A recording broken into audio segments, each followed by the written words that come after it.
All right, great. All right. Thank you. Thanks for joining in this presentation of returning to our core, healing with the intuitive body. So it really means a lot to me that you are here tonight. This is an idea, a belief, a knowing that I am incredibly passionate about. And I do believe highly in the importance of our intuition, of our body's wisdom, and of using it. And I do think that this is a very necessary and timely discussion to have tonight for our health and wellness. I believe that our future, our children's future, and even the future of humanity's health and wellness is dependent on change. And I do think that this is one of those changes that can help us tremendously. So, my name, for those of you who don't know me, is Pamela Dussault-Runtagh, and I am a teacher, a shamanic practitioner, a psychic medium, the founder of the Reap Healing Method, and of course, an avid practitioner in what I am about to share with you tonight. Again, your presence here means so much to me. I feel that it's proof that there's hope for progress, and for that, I am so very grateful. So I do appreciate your curiosity in being here tonight. Okay, so I have some notes, and as I said this earlier, that this might sound a little bit like an editorial, and I don't really apologize for that. I think that that's an okay thing, because it has meaning, and I want to get across just how important, I believe that this is. So let's start by talking a little bit about history. The history of health and wellness, how we got away from the fundamentals necessary to sustain it. At least this is in a general context, okay? So historically, what happened? First off, did you know that the Oxford Dictionary defines intuition as the ability to understand something immediately without the need for conscious reasoning? So the ability to understand something immediately without the need for conscious reasoning. Keeping that in mind, intuitive insights have guided the evolution of human cultures beginning over 40,000 years ago. We know this from the ancient petroglyphs, showing that the communication which took place between the people must have depended largely upon their subjective, intuitive interpretation. Intuition and communication became synonymous. It was how they communicated. It was something that just flowed from them. There was no science behind it. It was natural and it was primal, and it still is. Although these ancient peoples at some point believed that illness was caused by the supernatural in the form of curses and such, there are in fact studies showing that plant medicine was widely used to help those suffering from sickness. Again, it's happening today still. But while this may have been fine-tuned through trial and error, which is a logical process, there had to have been someone who intuitively felt that eating a plant or rubbing it on their skin would help them. There was always a close connection to nature. In fact, Aboriginal people define themselves as belonging to the land. Actually, many Indigenous people do.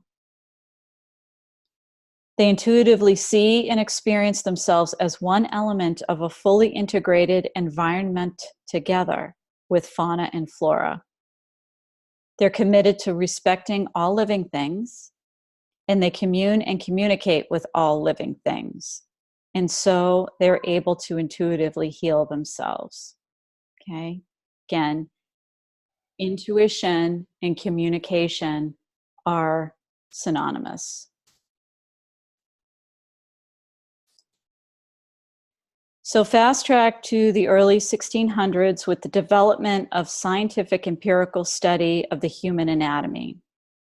Emerging medical technology spurred the development of morbid anatomy, and all previously held healing practices, particularly those of a spiritual nature, were considered archaic.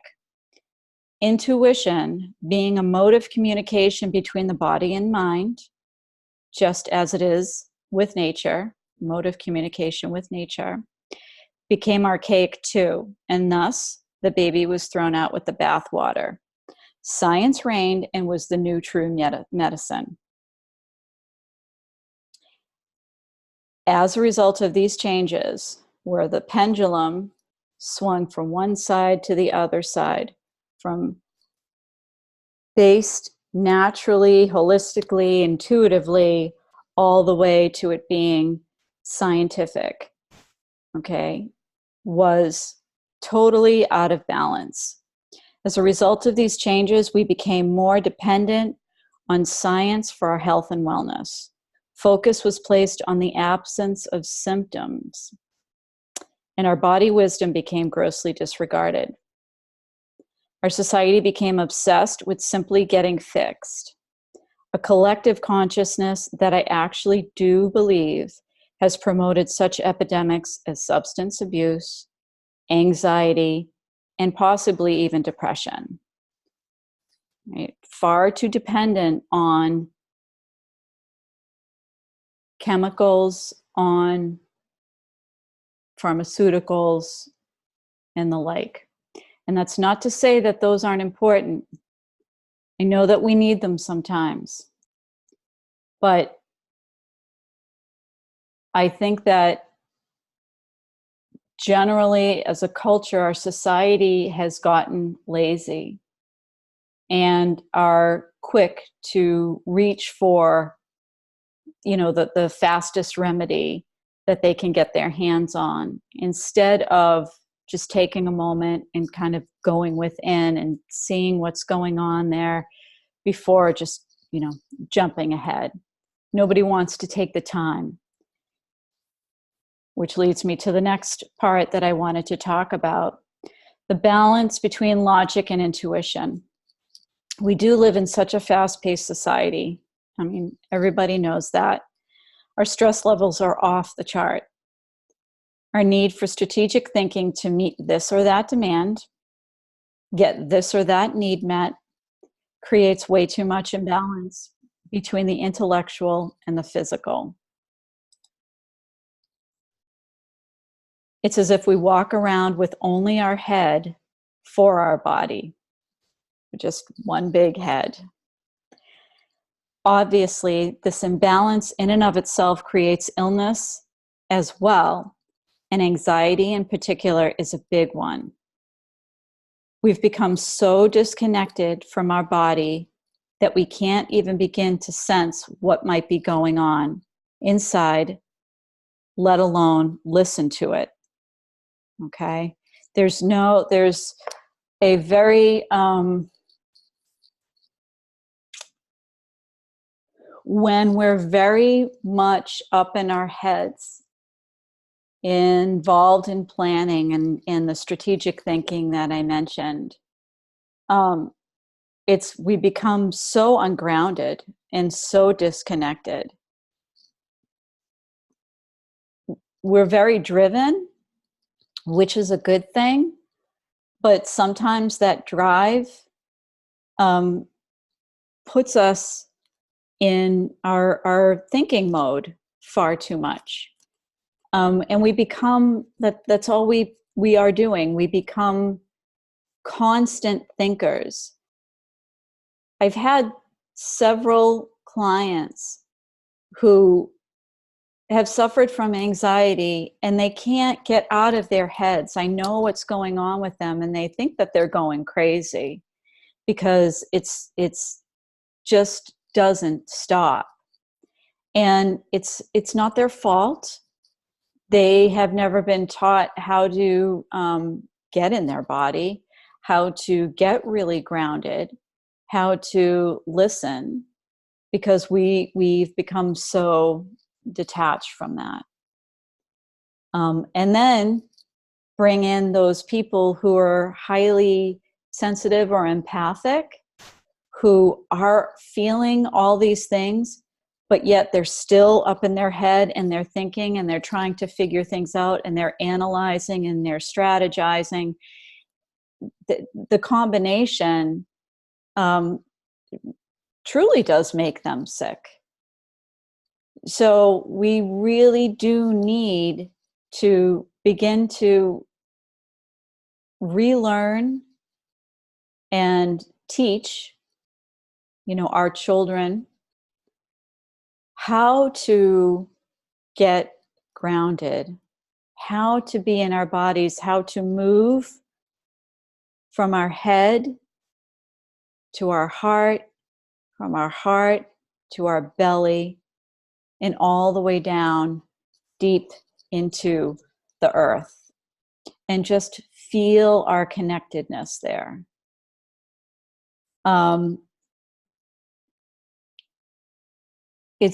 It's interesting because as a spiritual teacher, practitioner, whatever you'd like to call me, I have found, and I probably at one time was even a little bit guilty of this myself, that some practitioners don't understand that when they're either meditating or they're doing something in their practice, they're so connected up with the light above, which is a good thing, don't get me wrong, but there's so much up here, and it can feel good and it can feel relaxing, but they're still not connected to their body. They're still not connected to their body's wisdom and what is inside there that's trying to be revealed, trying to be communicated to them. Some energy healing becomes very ethereal. It's too light, and that's where like that whole airy fairy kind of way of being or presenting themselves comes in. There's nothing that is practical. And what has happened too is that we've forgotten to teach that part of our innate intuitive body wisdom along with the other spiritual practices. I'm sure that there are some that are out there, and I do know of some who do practice that, but I do feel that it's it's just too airy, and it's not enough being here on the earth, because this is where we need it, right? This is where we need the information. This is where we need the healing. It's kind of like, it's wonderful to know what our angels and spirit guides want us to know that's up there. But if we can't translate it into our earthly being, then what do we do with it? We have a message, that's wonderful. We can give that message, but still there's something else here. And also there's something in that empowers each one of us. If we can go inside our body and just be quiet, just listen. What is the pain in our leg trying to tell us? What is the lump in our throat trying to express? What is the loss in our heart trying to show us? Right? These are all the information, bits of information that are for our own healing and for our empowerment and for our interdependency. One thing that I wanted to talk about tonight too was I think that we have even become a little too dependent on other healers, whether it's Western medicine or Eastern medicine or even holistic medicine. I think that there are a lot of people who are always looking outside for the answers, for some kind of validation, for the healing that they need. And that's not to say that we shouldn't have that help. We absolutely need to work together. But that's the thing. We need to work together. It's a synergistic relationship that we have with our medical doctor, with our psychologist, with our psychiatrist, whatever it might be, with our holistic healer. We have a synergistic relationship with them. And that's how it's meant to be. We don't need a guru. I mean, we need teachers, yes. But we don't need somebody to put up on a pedestal anymore or ever. You know, there are people who have information who can help us, but they help us help ourselves too. And when we start to put these people on a pedestal, what happens is there's an imbalance in power, in trust of self, in confidence. It's like all that is given away to the one that's put on the pedestal, and everything becomes lopsided. And that just makes the cycle that much harder to get out of. So I kind of digress, but not really. Intuition in our body. Our bodies hold the ability to be grounded, which in turn holds our ability to feel safe and secure. A person suffering from anxiety has completely lost their sense of safety and security because they are spending far too much time up in their heads, which I had just said, and nowhere near enough in their body. And again, it's not their fault. There are no examples, no lessons, nothing besides the occasional holistic healer to help them get grounded in their body. The clever, strategic mind is indeed to be respected. I'm not saying that it's not. But the grounded body must be equally valued as well. Again, this is about balance. In fact, this whole discussion is about balance. That's really what it boils down to. Balance between our heads and our bodies. Balance between ourselves and somebody outside ourselves. Okay, between the system and ourselves. The more time we spend being grounded in our bodies means we feel less anxiety.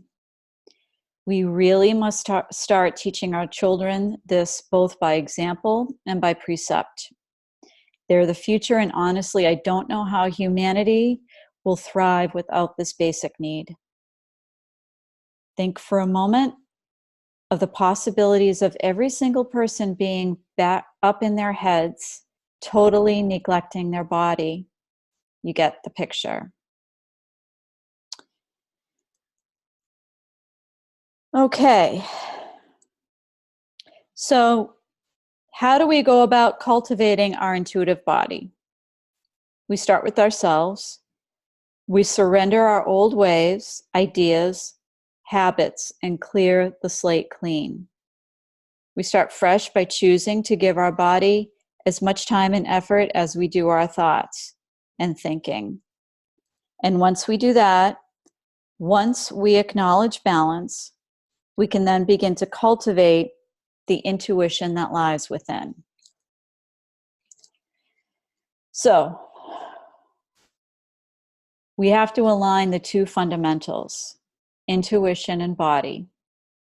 Then we can begin to learn new ways to heal ourselves. We can learn to read the information energy of our intuitive bodies. And indeed, there is a body-based energetic map that holds all the information, the stories, the beliefs, the fears, and the patterns. Reading that map isn't hard once you know what it is, but it does ask us to let go of logic and instead trust intuition. Outside of this map, the very least you can do is listen to your body. Move your attention from your head to your heart. Move your attention from your heart to your belly. Get grounded. Connect with the earth. Stay in your body and listen. Listen to all those things I already mentioned, what the pain in your leg is trying to tell you, what the sense of loss in your heart is trying to show you, what the lump in your throat is trying to get you to express. It's subtle, but it's there.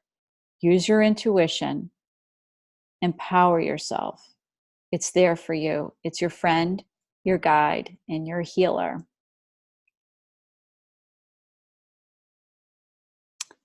And so that is my rant. That is what I really wanted to get out tonight. And what I do truly believe in, I believe that our body wisdom holds so much. I believe that while we need medical scans and screenings and tests, that we still need ourselves, our intuition, because those things cannot reveal what's going on emotionally. They cannot reveal what psychological patterning there might be or what beliefs are held that are causing the issue. None of that can be revealed through those scans. It can be revealed through your own body, through your intuition. And I do believe that we are being called to return to that process, to that way of being that has for so long been just, poo-pooed as woo-woo or as, nonsense. I had a gentleman on Facebook comment on this event as being nonsense. And that's gone on for centuries. And it's time that we don't listen to that. These are the people, maybe not him personally, but that kind of thinking is what got us to stop listening to our intuition and our body's wisdom in the first place. That kind of thinking is what became controlling and domineering and overpowering. And that kind of thinking has hurt us, has hurt our health and our wellness, and dare I say, our country. But I'm going to keep this to health and wellness. So we need this. And I wanted to put this out there for people who might need that little bit of a push, who may have suspected that that is the case, but didn't know really, what they could do about it, or if it was real. And to know that there is a community of like-minded people, that everybody here tonight is part of that community. That we do all think alike. We do all have this idea, even if it's not a firmly planted belief, that there's something else that's going on inside you that you already know about. That, what did we say was the definition? The ability to understand something immediately without the need for conscious reasoning. It's there.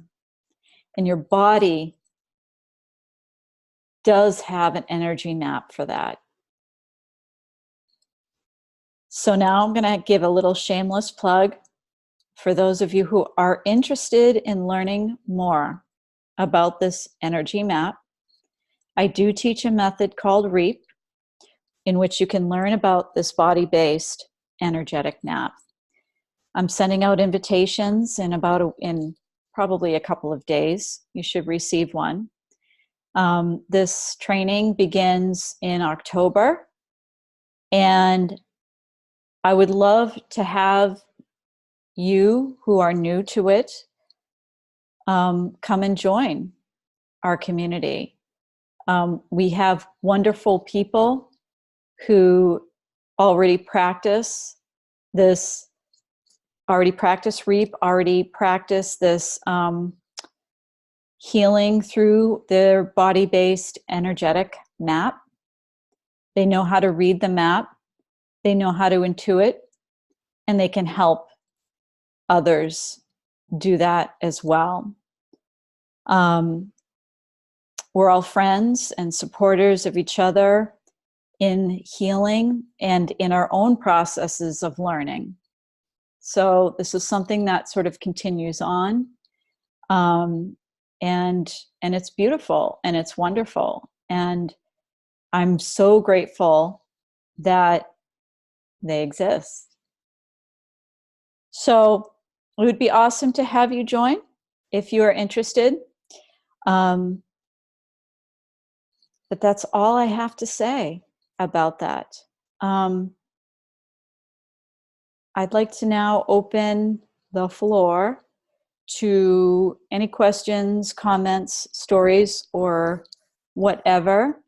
You can either type it in the chat room, or if you click on, I believe if you click on Manage Participants, you can raise your hand.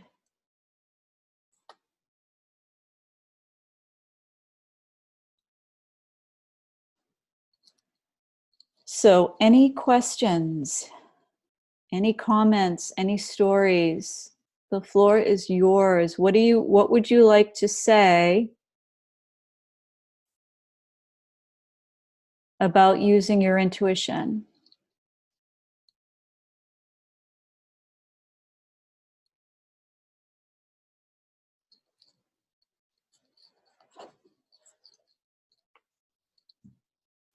Or reading your body's wisdom? No one? No one so far?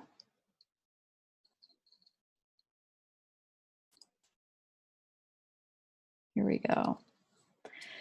What are ways, okay, so Chris, what are ways we can start or encourage others and ourselves to return to the body to reduce anxiety? in my opinion, I believe that by moving or encouraging people to move away from forms of dependency, such as medication, is really helpful, because I don't think everybody wants to, you know, I think that there are a lot of people who don't want to really use medication, but they feel so helpless, and the anxiety is just so, unbearable, that they need to feel like they turn to something that helps, anything that helps.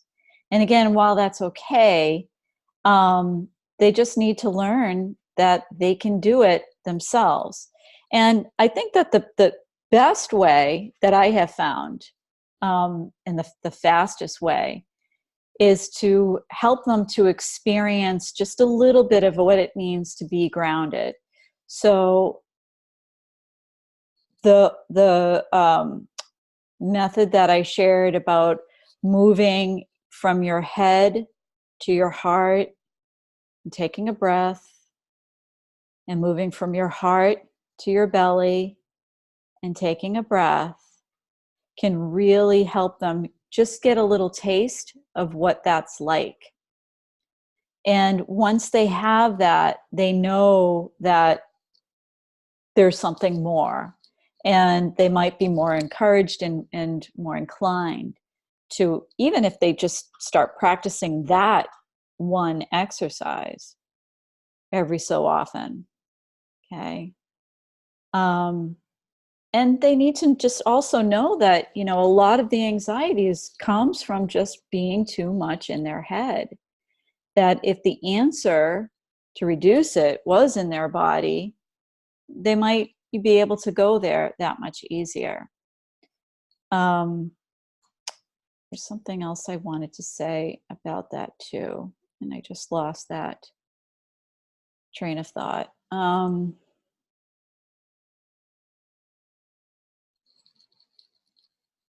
well, it'll have to come back to me.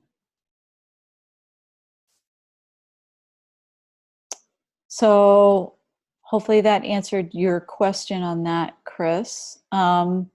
Maybe in more practical terms, if it wasn't just such a one-on-one situation, I don't know, maybe we can start something where we make a flyer and, pass it around that, there's help, and there are ways that don't involve, um, you know, pharmaceuticals or dependency on anything else.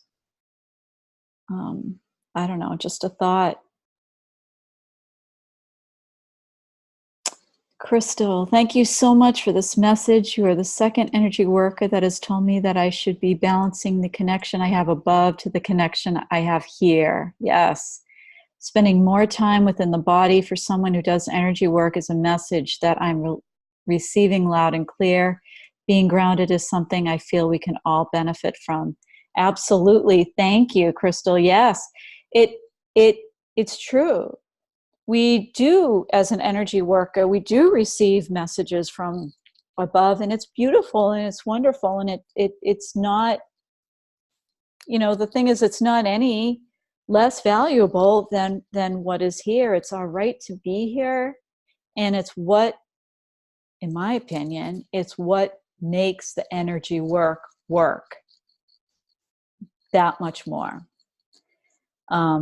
It makes it tangible. It makes it practical. It puts it in there. So, yeah, thank you. I'm glad that you got that. That's awesome. Good. Jules, as you were speaking, all I could think was, this is Reap. Grateful I took your course. It was the real beginning of my path of belonging to others, of helping others. Yes, excellent. I'm so glad you took it too.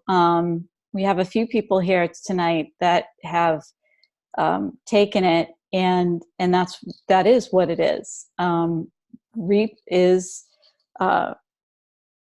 founded on the premise of this kind of balance, this balance between the intuition and the body wisdom and the energy medicine. And it helps to open up that intuition as well. So I know that you had that, Julie, for a long time anyway, but I'm so glad that you found a way to be able to put it to use in this way and in the way that you have in helping others. And I'm excited that you took it and that you're doing that and that you're giving that, and you're so appreciated for that. So thank you. Awesome. Yeah.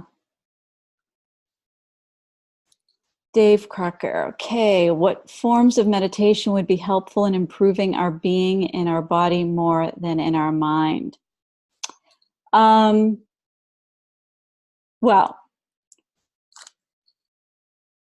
yoga, Tai Chi, Qigong, these are wonderful ways of movement.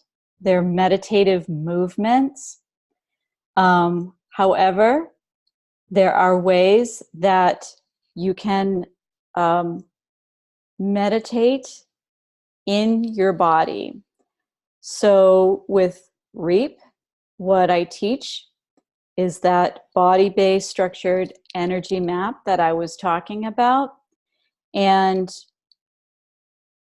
if you were to put your attention on a particular center, so, and we're talking body-based, not chakra-based.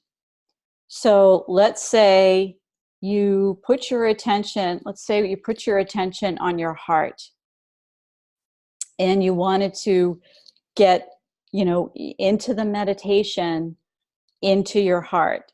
It's kind of like you would be the heart, and you would be in the heart, and you would be meditating in the heart, and you would be connecting to the heart.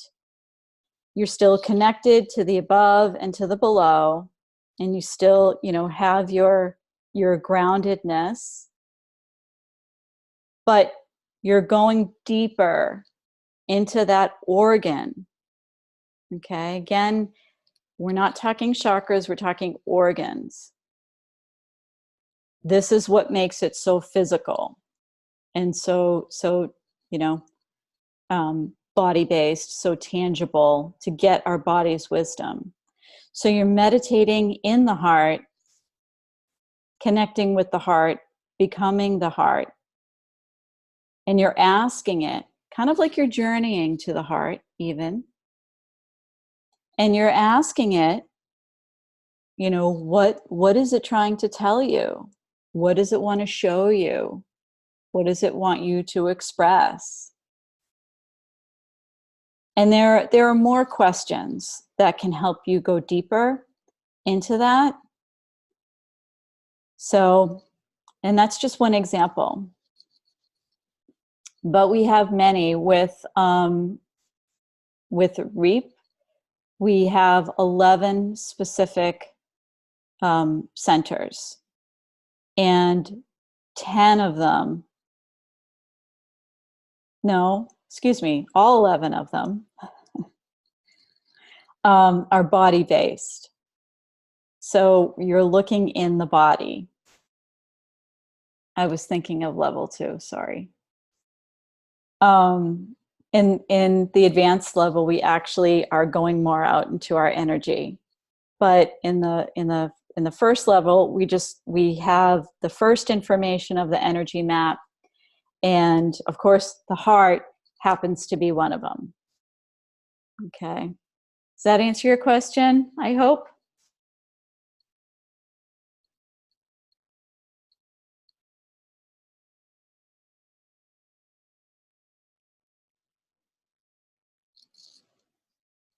All right, thank you, Dave. Thanks for being here. Awesome. All right, any other questions?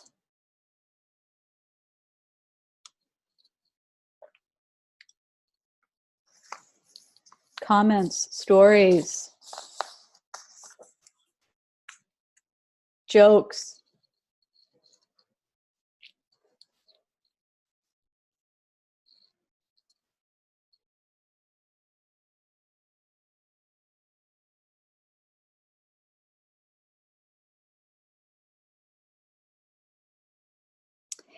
Um, I just wanted to say one other thing about meditation. Meditation is a great way to relieve stress and, um, and just come to a place of relaxation. Um, there are different forms of meditation, um, and the one that I'm talking about does require a little bit of discipline, um, and it does require a little bit of learning, but it's not hard to do. It just takes some practice. Just like the first time, somebody meditated, it's going to take some practice. It's no different than that. Um, but but it is a little bit different, and you're you are going into reading the body a little bit more, but you don't have to go super deep. You just have to go, and you just have to check it out. And if you don't, get it the first time, just try again. It really, like anything, it just requires some practice, and pretty soon it will become second nature. Um, it's hard for some people to really get it the first, the second, the third, the fourth time. There are some people who maybe are a little more inclined, naturally inclined towards this particular type of meditation, which is going into the body and reading what the body has to say. But that's that's really like anything, and we all have our strengths and we all have our weaknesses. So it can be done. Um, anyone can do it. Anyone can do it.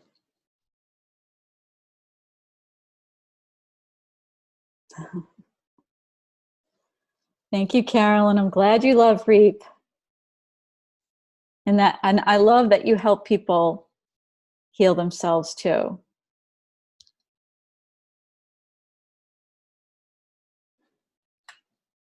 Oh, thank you, Julie.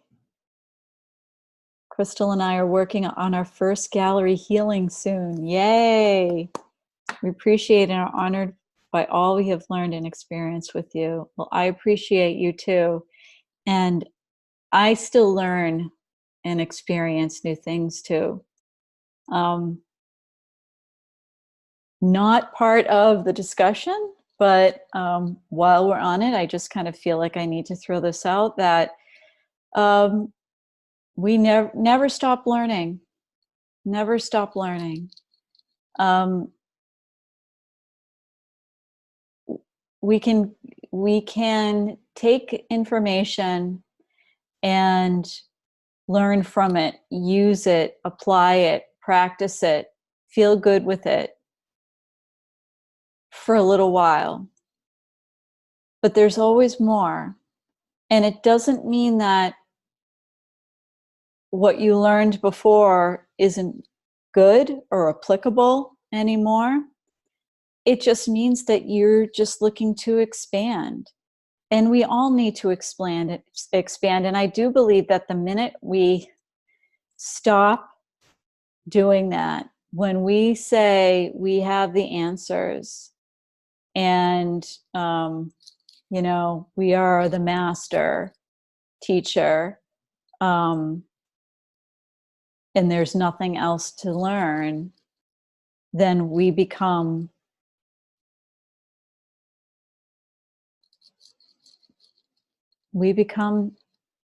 unintelligent. We become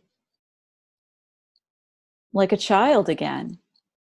We need to learn. We need to keep learning and growing. We don't really ever have all the answers. We have some. And many of them lie within ourselves. And we can be here with each other to show that, to encourage that, to support each other, to keep that going as a community. But there isn't one person who has it all, who knows it all. And I'm speaking to the whole pedestal thing again. I just feel like there are a lot of problems that happen within that type of thinking. We stop listening to ourselves and we start listening to somebody else and only them. We need to have some balance, what feels right. And somebody once said to me years ago, I'm trying to think of how it goes, but it was, the best teachers teach you how to do things yourself. And they do not necessarily own it all and control it all. I don't know if that makes sense. And I know I'm not saying it the way that it was, but I understood the meaning.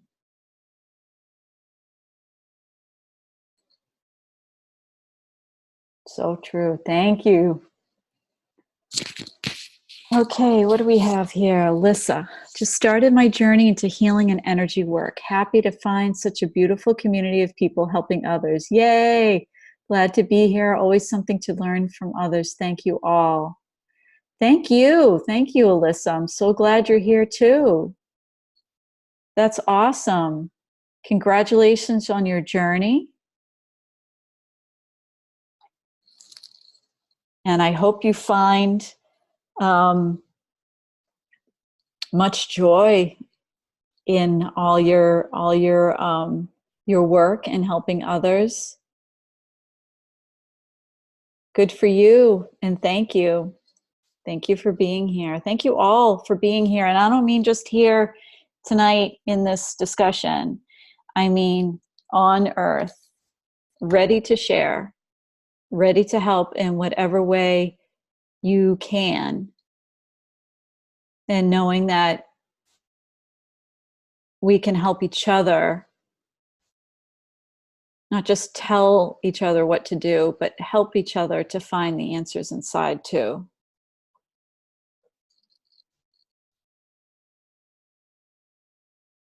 Awesome. Great. Well, anyone else? Does anyone else have any questions?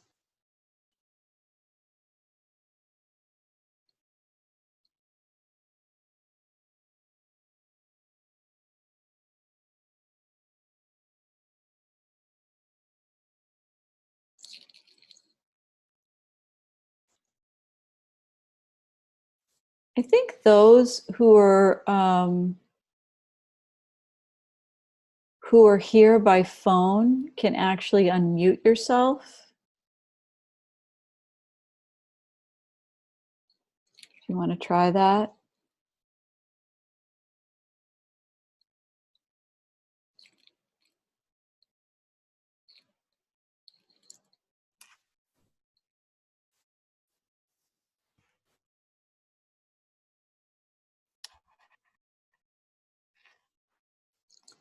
Okay. Alyssa, has anyone else noticed that helping or healing others is easier than healing yourself? Oh gosh, yes. Well, but um,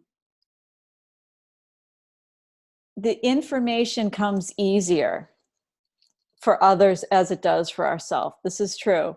We tend to get in our own way, and you know, it's hard to just quiet the mind and just kind of go into that feeling, that intuitive sense of it, of what it is that, you know, we need to do.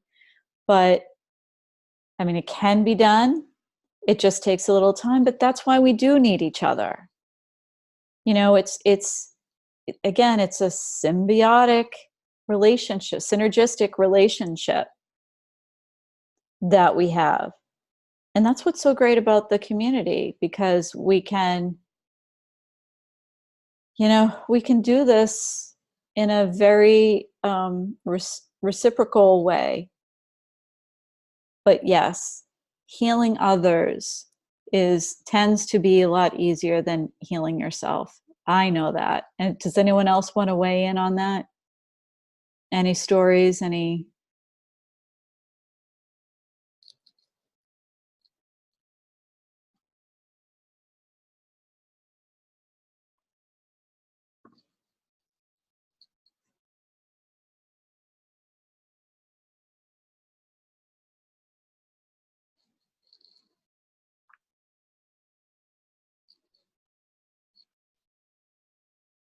Nobody else want to weigh in?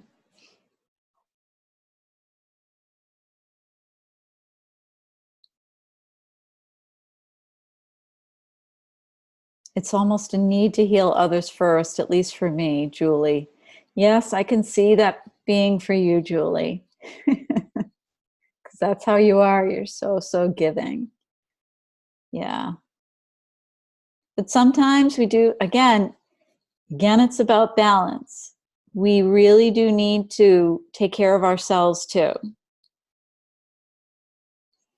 If we aren't good, we can't be good for somebody else, right? Doesn't mean to say we need to be perfect in order to help somebody else, but we certainly can't be depleted. And if we're going through something and we need a little bit of time and attention for ourselves, we do need to attend to that.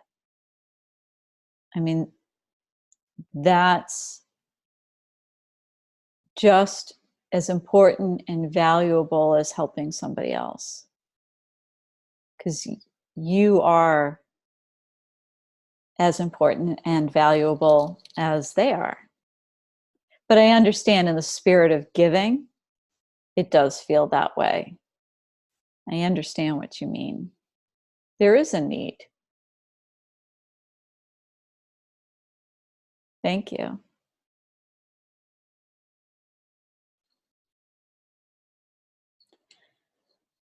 Okay, I think we probably have time for one more question or comment or story.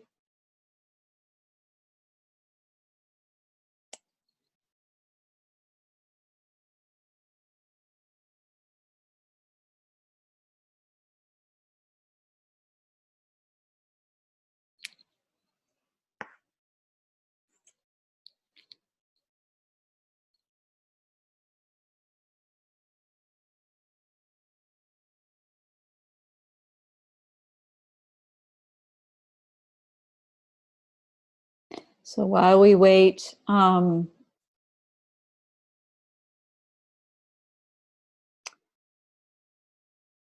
again, I'm very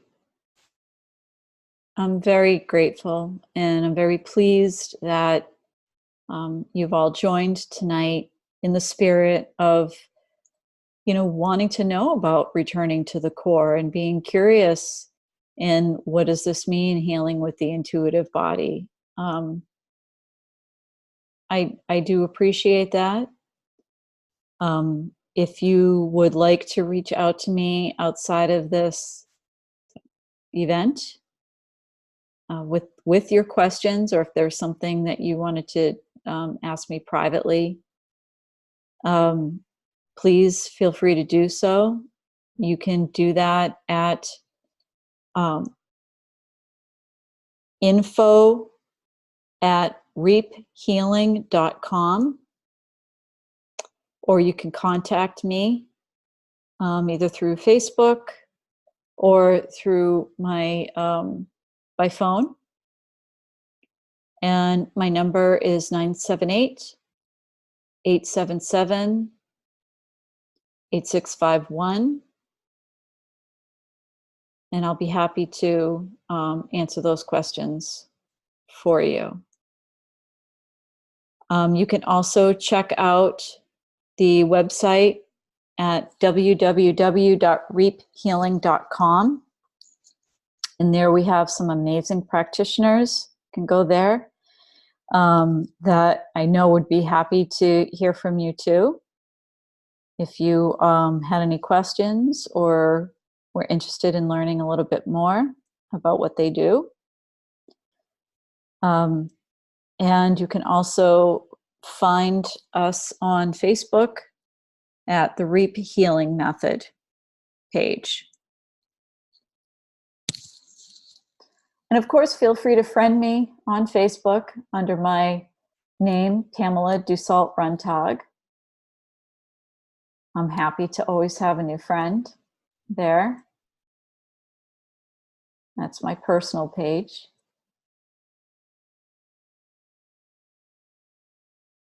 And let's see, is there anything else that I'm forgetting to mention?